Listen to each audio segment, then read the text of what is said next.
नमस्कार दोस्तों, स्वागत है आप सभी के एक बार फिर ITI एक्सपर्ट में। मैं ज्ञानेंद्र कुमार आज के वीडियो में आप सभी को कुछ खास जानकारियाँ ग्राम चौकीदार भाइयों से जुड़ी हुई देने वाला हूँ। ग्राम चौकीदार भाइयों का यदि हम देखें तो सबसे ज़्यादा शोषण कई सारे ऐसे राज्य हैं जहाँ हो रहा है, जैसे कि उत्तर प्रदेश भी एक प्रमुख राज्य है, उत्तराखंड भी है, मध्य प्रदेश भी है और देश के अन्य कई ऐसे राज्य हैं जहाँ की ग्राम चौकीदार भाइयों का शोषण काफ़ी ज़्यादा हो रहा है। ग्राम चौकीदार भाइयों का शोषण क्यों हो रहा है, इसको लेके आज बात करेंगे। ग्राम चौकीदार भाइयों का शोषण होने की प्रमुख वजह क्या है वो भी मैं आपको बताऊंगा। ग्राम चौकीदार भाइयों के अधिकार क्या है, उनको अधिकार का यदि क्या ज्ञान होता, यदि उनको सारी चीज़ें पता होती तो क्या वो इस तरह से उनके साथ शोषण हो पाता। तो दोस्तों यदि आज की वीडियो में हम देखें तो इन सारी पहलुओं पे हम बात करेंगे। ग्राम चौकीदार भाइयों से जुड़ी हुई महत्वपूर्ण खबरें आपको देंगे। वर्दी को लेकर एक बहुत बड़ी खबर निकल के सामने आ रही है, वो भी मैं आज के वीडियो में आपको बताऊंगा। तो वीडियो पे बने रहिए अंत तक। यदि आप चैनल पे पहली बार आए हैं तो चैनल को सब्सक्राइब करना मत भूलिएगा। बात करें दोस्तों ग्राम चौकीदार भाइयों से जुड़ी हुई शोषण को लेकर एक बड़ी बात यह है कि ग्राम चौकीदार भाइयों को अपने शोषण से संबंधित देखिए उनमें सबसे पहले इस बात की समझ होनी चाहिए कि उनके अधिकार क्या हैं। क्योंकि देखिए जब हरदोई में 5 जुलाई को जब ग्राम चौकीदार पुलिस अधीक्षक महोदय से मिले तो पुलिस अधीक्षक महोदय थे, उन्होंने ग्राम चौकीदार भाइयों से उनकी जो नियमावली है उसमें जो पॉइंट्स उल्लेख किए गए हैं, जो पॉइंट्स बताए गए हैं ग्राम चौकीदार भाइयों के लिए, उन्हीं को उन्होंने बताया है। ग्राम चौकीदार भाइयों से कहा है कि ग्राम चौकीदार भाइयों से पहले उनसे जुड़ी हुई समस्याओं के बारे में उनसे पूछा गया कि ग्राम चौकीदार भाई आपके साथ समस्याएं क्या हैं, आपके साथ जो समस्याएं हैं वो हमें आप बताइए। तो ग्राम चौकीदार भाइयों में से कई सारे ग्राम चौकीदार भाइयों ने कहा कि हमें थाना में बेवजह ही किसी भी वक्त बुलाया जाता है, हमें डेली बुलाया जाता है। कुछ लोगों ने कहा कि हमसे बेगारी कराई जाती है, हमसे वहाँ जो है तो वर्दी धुलवाई जाती है, झाड़ू पोंछा कराया जाता है। इस तरह की बातों को उन्होंने संज्ञान में लाया। तो कुछ ग्राम चौकीदार भाइयों ने ये कहा कि ग्राम चौकीदार भाई जितने हम सब साथ में काम करते हैं, हमारा यहाँ बहुत ज़्यादा शोषण होता है, ना ही हमारी यहाँ इज्जत होती है, ना ही हमारा मान सम्मान है, हमें अच्छे तरीके से बात करके भी नहीं बुलाया जाता है। तो देखिए ग्राम चौकीदार भाइयों के उनका शोषण हो रहा है तो उसको लेकर उनको सबसे पहले आवाज़ उठाना चाहिए। कुछ ग्राम चौकीदार ऐसे हैं जो कि सिर्फ अपनी नौकरी ना करते हुए थाने की जो इंचार्ज हैं उनके जो है तो एक प्रकार से पूरा नौकर की तरह काम कर रहे हैं। ग्राम चौकीदार भाई इस तरह से उनको नहीं करना चाहिए। कई सारे ग्राम चौकीदार भाई जो हैं तो पढ़े लिखे हैं, मान सम्मान के लिए वो प्रेरित रहते हैं कि उनको मान सम्मान मिले, अपनी ड्यूटी वो अपना कर्तव्य अपने ईमानदारी से निभाते हैं। लेकिन कुछ ग्राम चौकीदार भाई ऐसे हैं जो कि अवैध तरीके से कुछ ऐसे कामों में लिप्त हैं और उनका सपोर्ट उनके थाना इंचार्ज या फिर कहा जाए तो वहाँ के जितने और कर्मचारी हैं वो कर रहे हैं। तो देखिए इस तरह की जहाँ घटनाएं होती हैं तो एक ग्राम चौकीदार भाई के द्वारा गलती की जाती है, ग्राम चौकीदार भाई पूरे बदनाम होते हैं। तो इसको लेकर ग्राम चौकीदार भाइयों में एकजुटता होनी चाहिए। सभी को अपनी जिम्मेदारियों को,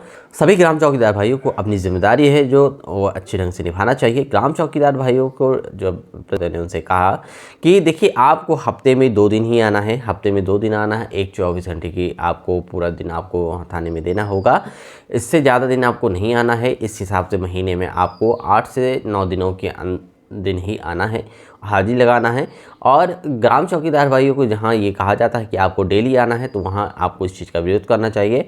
और इस बात की खबर जो है तो पुलिस अधीक्षक महोदय को देना चाहिए। पुलिस अधीक्षक महोदय ने भी कहा कि जब हम थाने में आपसे मिलने जाएं, आपके यहाँ निरीक्षण करने जाएं तो उस समय आपका वहाँ मौजूद होना बहुत ज़रूरी है। साथ में ग्राम चौकीदार भाइयों को उन्होंने आश्वासन दिया कि आपका कोई भी मानदेय 2500 रुपये इतना कम मानदेय जो दिया जाता है वो किसी भी कीमत में आपका नहीं कटेगा, इसलिए आप इस चीज़ से निश्चिंत रहिए क्योंकि बहुत कम मानदेय दिया जाता है। ये बात मैं भलीभांति समझता हूँ। और साथ में ग्राम चौकीदार भाइयों से जुड़ी हुई एक जो बड़ी खबर है वर्दी को लेके, तो देखिए काफ़ी सारे ग्राम चौकीदार भाई जब हरदोई पहुँचे तो वो वहाँ वर्दी में मौजूद थे। तो देखिए वर्दी को लेके आज तक अभी क्लेरिफिकेशन नहीं हुआ है। क्लेरिफिकेशन ये नहीं हुआ है कि वर्दी किस तरह की रहने वाली है। ग्राम चौकीदार भाइयों की कई जगह वर्दी ऐसी है जो कि प्यून की वर्दी है, जो कि बिल्कुल भी ग्राम चौकीदार भाइयों के लिए नहीं है। इस तरह की वर्दी पहनकर आप कतई बाहर ना जाएं क्योंकि देखिए ग्राम चौकीदार भाइयों का जो पद है वो सम्मानीय है, VC कहलाते हैं वो, एक प्रकार से कहा जाए तो कानून का एक छोटा सा अभिन्न अंग है और पुलिस अधीक्षक महोदय ने भी इस पर लेकर उनको समझाइश दी कि आपको जो आपकी वर्दी है वो आपको दी जाएगी, लेकिन वर्दी किस तरह की रहेगी वो अभी जब उनको दी जाएगी उस समय मालूम होगा कि उसका कलर कैसा रहने वाला है। कई सारे ग्राम चौकी वर्दी पहन रहे हैं जो कि पियून की वर्दी है, तो मैं हाथ जोड़कर आप सभी ग्राम चौकीदार भाई से निवेदन करूंगा कि आप यदि इस प्रकार की कोई भी वर्दी पहनते तो आप इस तरह की वर्दी पहनना छोड़ दीजिए, क्योंकि देखिए आपके लिए जो पुलिस विभाग से वर्दी दी जाएगी या पुलिस विभाग जो वर्दी तय करेगी कि इसका कलर इस तरह का होना चाहिए, तो वही वर्दी आप पहनिए जिससे आपका मान सम्मान बने, आप कहीं आए जाएं तो आप एक वीसी के रूप में पहचाने जाएं, ना कि एक पियून के रूप में पहचाने जाएं। तो देखिए वर्दी बहुमूल्य है, वर्दी बहुत ज़्यादा इसकी वैल्यू होती है, क्योंकि देखिए हर एक डिपार्टमेंट जो है तो यदि वहाँ वर्दी का ऐसा नियम है तो वर्दी से ही वहाँ के लोगों की पहचान होती है। तो आप वर्दी को लेके समझदार बने और आपके लिए जो वर्दी डिसाइड की जाए उस वर्दी को ही आप पहनकर अपनी ड्यूटी का जो है तो अच्छे से पालन करें। तो देखिए ग्राम चौकीदार भाइयों को मैं ये ज़रूर करूँगा कि आपके साथ यदि कोई शोषण हो रहा है तो उसका वीडियो वायरल करिए। आप अपने जो थाने जिसमें हैं आप पदस्थ हैं तो वहाँ के लोगों के द्वारा यदि आप को सताया जाता है तो इसकी आवाज़ अपने तक दबाने की बजाय इस आवाज़ को आप ऊपर तक पहुंचाइए, क्योंकि देखिए जब आज के सोशल मीडिया प्लेटफॉर्म पे आप यदि कोई भी चीज़ डालते हैं वीडियो के माध्यम से, ऑडियो के माध्यम से, फ़ोटो के माध्यम से, तो वो बहुत ही जल्द वायरल हो जाती है। तो यदि आपके साथ ऐसी कोई घटना होती है तो आप उस चीज़ को शेयर करिए, आप शर्मिंदा मत होइए, शर्माइए नहीं या ना घबराइए कि यदि हम ऐसा करता हूं तो उसके बाद क्या होगा। क्योंकि देखिए जब आप अपनी आवाज़ उठाएंगे, जब अपनी आप बात रखेंगे तभी उस पर कोई कार्रवाई होगी। एक बार नहीं होगी, दो बार नहीं होगी, लेकिन ऐसा बिल्कुल नहीं है कि इस पर कोई कार्रवाई नहीं होगी। तो इसलिए आपको अपने हक को समझना होगा, आपको आगे लड़ना होगा।